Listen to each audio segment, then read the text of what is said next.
Alors, maintenant, nous sommes encore avec une femme, 3 femmes pour Guillaume aujourd'hui. Ève Royer, qui est la directrice ressources humaines, elle aussi la DRH d'Humanis. Bonjour Ève. Bonjour Lorraine. Merci d'être avec nous ce midi. Vous êtes dans les nouvelles technologies, dans la data, évidemment. On ne pouvait pas faire une émission sans parler un peu du secteur numérique.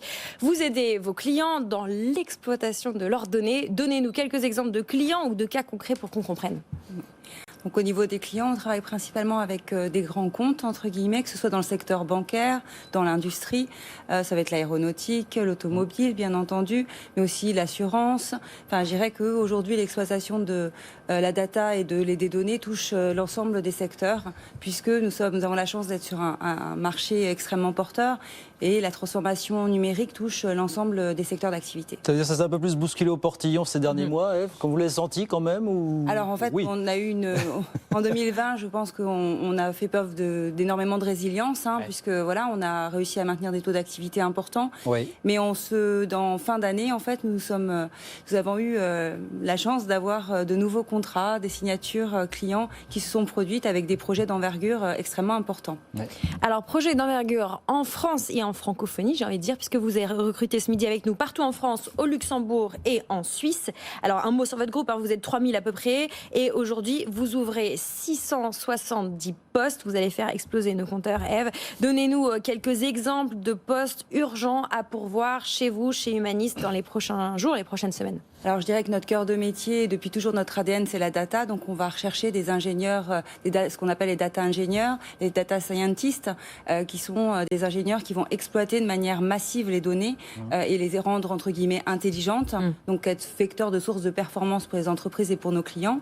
On va également rechercher des chefs de projet et des directeurs de projet, puisque nous sommes une entreprise qui travaille à 70% en engagement de résultats sur des gros projets au forfait clé en main pour nos clients ou sur des centres de services.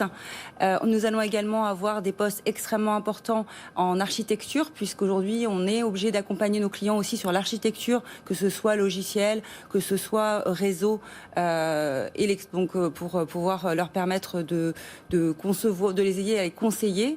Et puis les derniers postes, c'est donc tout ce qui concerne les ingénieurs DevOps, production, Linux.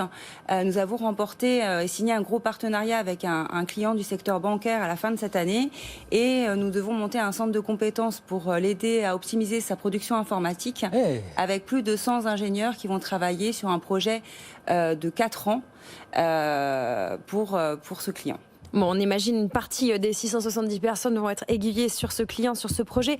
Alors, un mot des plus jeunes quand même, parce que vous mettez sur la table 50 stages ou alternances. Pour ceux qui nous écoutent et qui ont du mal à trouver du travail aujourd'hui, pourquoi on peut postuler chez vous aujourd'hui? Quel type de poste? Alors, bien sûr, des postes plutôt d'ingénieurs, mais on a également des postes au niveau fonction support. Nous avons décidé de maintenir quand même nos recrutements sur des populations jeunes.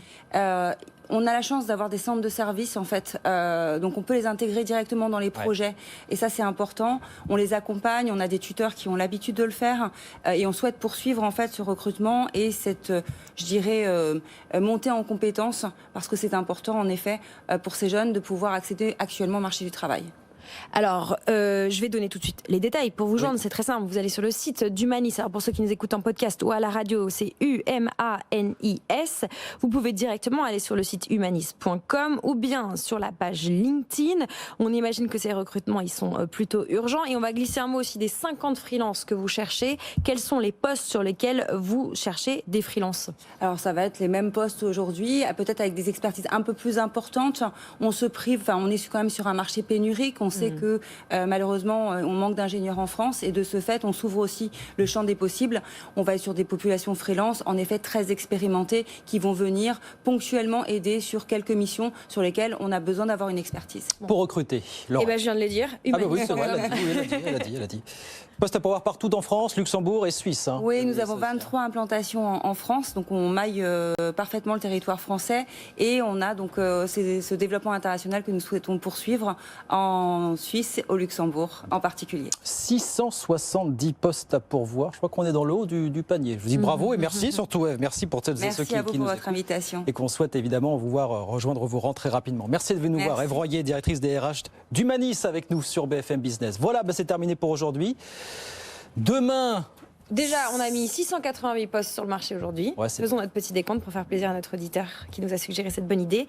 Et demain, effectivement, c'est mercredi, on reparlera des jeunes gens. On se posera la question de quels sont les métiers d'avenir. C'est une de nos auditrices, grand-mère, très concernée par le futur de sa petite fille de 14 ans, qui nous a écrit en nous disant pourquoi vous ne parlez pas assez des métiers qui vont embaucher, pas tout de suite, mais demain. Donc demain, on essaiera de se projeter en définissant ce que c'est un métier d'avenir, quels sont les métiers d'avenir et quels profils il faut recruter. Donc, quelles études il faut faire ou quelle reconversion vous devez faire. Projetons-nous, effectivement. Merci Lorraine, à demain, 12h30, fidèle au poste.